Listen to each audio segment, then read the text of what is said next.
Ladies and gentlemen, welcome back to the channel and welcome back to XDefiant. One of the most common questions I get in regards to this game are, what are my controller settings? How did I adjust to this game? Because no matter what, so many people keep adjusting all of their settings and they can never find anything that works for them. Something about XDefiant just feels off to them as compared to a game like COD. And admittedly, this game is different. Different devs, different engine. It's not going to feel one-to-one similar to COD. It's going to take a period of adjustment. What I thought I would do today is show you guys my controller settings as well as give you some general aiming tips within this game, because while yes, it is similar to a lot of other shooters out there, there's definitely some quirks and some things about this game that are different, and I'm hoping to share some of that with you guys here today. So here we are within the firing range. I made a video on this already, but the firing range is so fantastic within XDefiant. It's a great place to go tune your attachments, tune your weapons, tune your recoil, and as well as mess around with your controller settings without having a bunch of people shooting back at you all the time. When it comes to my controller settings, they are very, very basic, and the advice I give everybody is just set your controller up the way you think you would like it, and then from there just continuously play the game. Going through and changing your dead zones after every match is not going to help you. Changing your multipliers after every match is not going to help you. Changing your sensitivity constantly is not going to help you.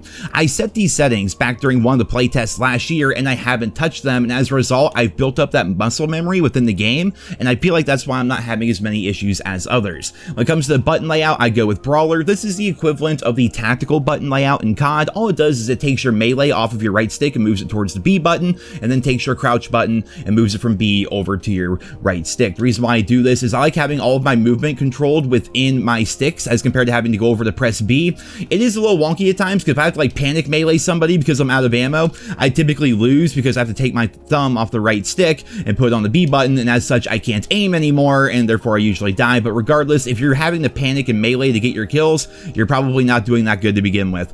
When it comes to the rest of the settings, again, very basic, right? Standard aim assist. We have disabled and standard. You're going to want aim assist if you're playing on a controller.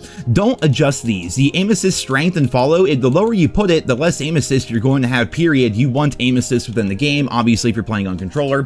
When it comes to the aim response curve type, I put it on linear, and that's because of the description. Aim rate speed is tied directly to stick movement with no dampening or boost based on input value, maybe better for more experienced players. Basically, what linear means is what you do with your stick is what your character is going to do within the game. It's not going to be sped up, it's not going to be slowed down. The input you have as a player is going to directly tie into your aim. There's going to be no other funny business going on. It just really comes down to your own personal aim. That's why I went with that, and I recommend it for other people.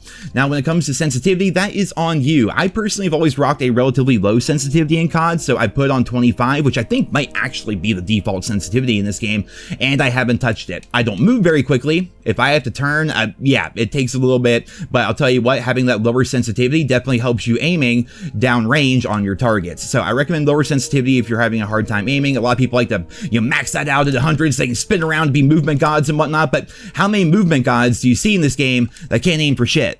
That's because their sensitivity is too high. Definitely recommend lowering it until you get comfortable, and then maybe increasing it later on. When it comes to your multipliers, 1.0, 1.0, and your dead zones are literally just going to be dependent on your controller. For me personally, I use an old crusty ass Xbox controller that I bought at Walmart a while ago, and it's got some pretty bad stick drift, and so therefore I adjusted my dead zones to get rid of some of that stick drift. But other than that, yeah, it's really dependent on your controller, and then your acceleration speed multiplier, your axis, and all that. That is just personal preference. Then I don't have vibration on. I usually do in a lot of these games, but for whatever reason, I just don't have vibration on XDefiant, and it feels pretty good to me.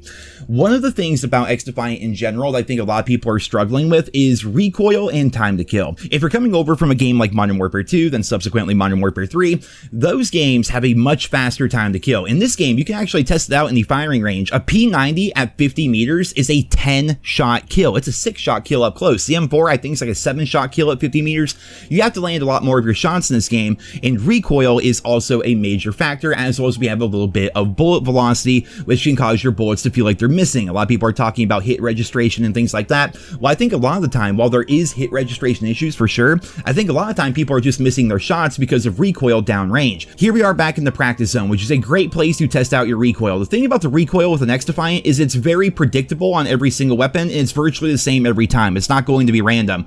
We can figure this out by simply testing out our gun. As you can see, we we have that recoil plot right there. We start shooting again, and look at that. It's virtually the exact same recoil every single time. The bullets go virtually the same place every single time, and as such, learning your weapons and learning how the recoil works is very important, but also making micro adjustments outside of your right stick can help you out a lot. A lot of pro players do this in Call of Duty, but instead of using your right stick to help you aim and mitigate that up into the right recoil, you can also pull down and to the left with your left stick and use it that way. So what we do here, instead of really adjusting things with our right stick, we can just slowly move back into the left a little bit, which gives our character a little bit of movement, makes us a bit of a harder target, but also it helps to mitigate a lot of that recoil that we have downrange. Obviously, it's going to be harder the further out you go, but you can actually hit a lot of your shots on those 50-meter ranges by simply pulling back into the right on a lot of the weapons and while trying to adjust with your right stick just a little bit. This will definitely take some getting used to, but I think that's one of the best tips I can give for a lot of people in XDefiant is just to simply go ahead and do that.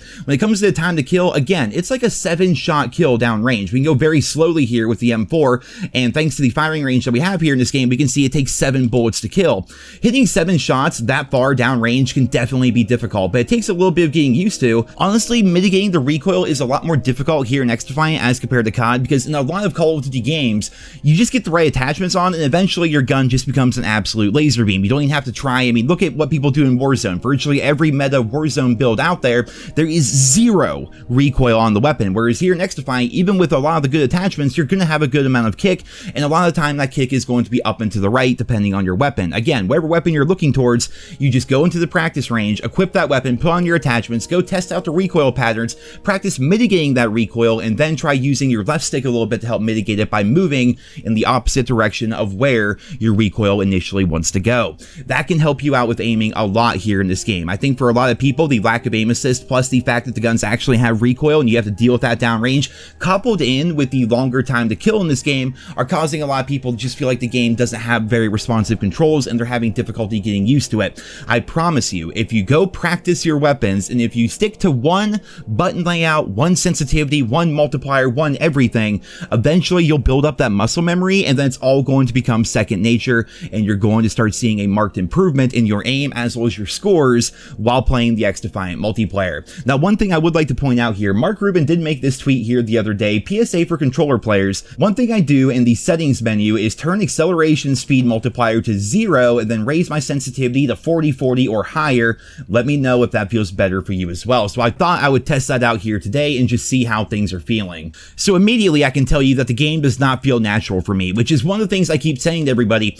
Pick your controller settings and then just stick to them. Like if I'm constantly jumping around and trying out different things like this, things are just going to feel really weird and really awkward. Like right now, I do not like my sensitivity. I'm used to the sensitivity that I have. Switching to this, I know my aim is going to be worse. I know if I jump into the multiplayer, I'm not going to be doing nearly as good because my sensitivity and everything feels a little bit off, feels a little bit different. Is it unplayable? No, but because I've already built up that muscle memory with the previous settings that I was using, I feel much more comfortable with them, and therefore I'm going to do better with them. Now, this may work for you. You guys can go ahead and take Mark Rubin's tweet to heart and go try it out for yourselves, and maybe you'll get used to it, maybe you'll like it. But for me, the settings that I've had with this game since it came out are the settings I'm going to keep on using. Again, 25 sensitivity works for me. Then when it comes to the acceleration speed down here, just keep it at 1.0. These are the settings that I like. These are the settings that I am used to, and this is how I personally like playing XDefiant.